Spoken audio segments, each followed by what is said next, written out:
চলছে টি-20 বিশ্বকাপ। মারমার টান টান উত্তেজনায় প্রতিটি ম্যাচ উপভোগ করছে ক্রিকেট প্রেমীরা। এবং গতকাল ছিল ভারত এবং পাকিস্তান দুই চির প্রতিদ্বন্দ্বীর ম্যাচ, এবং আজ রাত ঠিক 8:30 রয়েছে কিন্তু বাংলাদেশ বনাম দক্ষিণ আফ্রিকার ম্যাচ। এবং এই ম্যাচ দুটো সম্পর্কে আমরা আজকে জানবো ক্রিকেট প্রেমীদের অভিব্যক্তি। ঢাকা ভার্সিটি থেকে সুরভি লাবণ্য আছি আপনাদের সাথে। তো চলুন আমরা চলে যাই ক্রিকেট প্রেমীদের কাছে। আজ বাংলাদেশ বনাম দক্ষিণ আফ্রিকার ম্যাচ, কি মনে হয় কারা জিতবে? আমি আশা করি বাংলাদেশে জিতবে, ভরসা আছে। তাদের খেলোয়াড়গুলো অনেক ভালো, তারপরে গবেষণা করে মানুষ, কিন্তু কিছু কিছু মানুষের কারণে বাংলাদেশ হেরে যায়। তারপর আমি আশা করি বাংলাদেশকে আমি ভালোবাসি, সবাইকে ভালোবাসি, খেলোয়াড় তাদেরকে নিয়ে। কিন্তু সাকিব আল খান একটু খেলে, ওই তুমি বেশি রম খেলে যেত, ওর বেশি না, ওর জন্য মাশরাফিল হারিয়ে গেল। মাশরাফিল তো আমাদের বাংলাদেশে একটা ভালো খেলোয়াড় ছিল, নাম করা এক সময়। না, আমরা বাংলাদেশের মানুষ, বাংলাদেশ সাপোর্ট করি না। বাকিটা খেলা শেষ হলে বোঝা যাবে আসলে কি হয় না হয়। চৌম্বর আজকে নেওয়াই হবে না, দেখা যাক। আপনিও তো বাংলাদেশ, তাই না? আমিও তো বাংলাদেশ। রাত হইলে আপনিও আশা করেন ভালো হোক, ভালো করবে।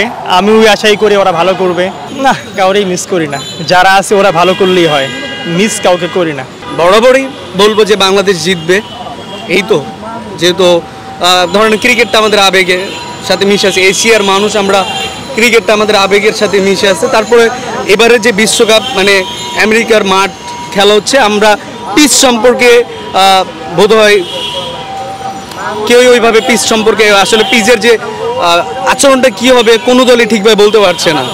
তো বলা যায় অঘটন ঘটতেই পারে, কারণ লাস্ট ম্যাচটা যদি আপনি সাউথ আফ্রিকার দেখেন, সেখানে সম্ভবত নেদারল্যান্ডস না যে টিমের সাথে ওরা খেলছে, ছোটো টিম হিসেবে একটা ভালো ফাইট দিছিল। তো বাংলাদেশের বোলিং অ্যাটাকটা আমি খুবই আশাবাদী যে অঘটন ঘটলে ঘটতে পারে, দিন শেষে আশাবাদী বাংলাদেশ জিতবে। টি-20 সনদ পাওয়ার পরে বাংলাদেশই একমাত্র টিম যারা সেমিফাইনাল পর্যন্ত পৌঁছাতে পারে নাই। আমরা আশা করি সেমিফাইনাল উতরাবো এবং সাথে আমরা বিশ্বকাপ নিয়ে আসবো। বাংলাদেশ আজকে কোন সেক্টরে ভালো ফলাফল করতে পারে বলে মনে হয়? বাংলাদেশের যে সেক্টরটা সেটা হচ্ছে বাংলাদেশের বোলিং। বাংলাদেশের বোলিং অসাধারণ যদি তাদেরকে ভালোভাবে গাইড করা হয়।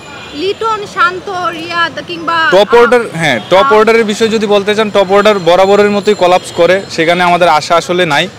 তারপরেও আমরা আশা করি, যেমন সৌম্যর কথা বলতেছেন, সৌম্যর অনেক পটেনশিয়াল আছে, সে চাইলে অনেক, মানে বাংলাদেশের টপ অর্ডারদের কাজ কি? টপ অর্ডারদের কাজ হচ্ছে যে নতুন বল যেটা আছে সেটার সিমটা নষ্ট করে দেওয়া। যারা মিডিল অর্ডারে আসবে, লো অর্ডারে আসবে, তারা যেন ভালো করতে পারে। টপ অর্ডার যদি ভালো গেলে বাংলাদেশ নিশ্চিন্তে জিতবে। টপ অর্ডার যদি ভালো করে বাংলাদেশ নিশ্চিন্তে জিতবে। তবে এর আগে বোলিংদের যারা বোলার আছে তাদের কাজ হচ্ছে তাদেরকে কম রানে আটকানো। এখন তার উপরে ডিপেন্ড করে অনেক কিছু, পিচ আছে আর অনেক কিছু আছে। তারপরেও আশা করতেছি ইনশাল্লাহ জিতবো। না, আমার সবচেয়ে ভালো লাগতো মাশরাফি বিন মুর্তজা। আর এমনিতে হ্যাঁ, উনি ভাই আমার খুব ফেভারিট একজন। এখন আরও তো উনি যাওয়ার পরে তো খেলা দেখি না, এই এখন আর ভালো লাগতো, এখন কাউরে ভালো লাগে না।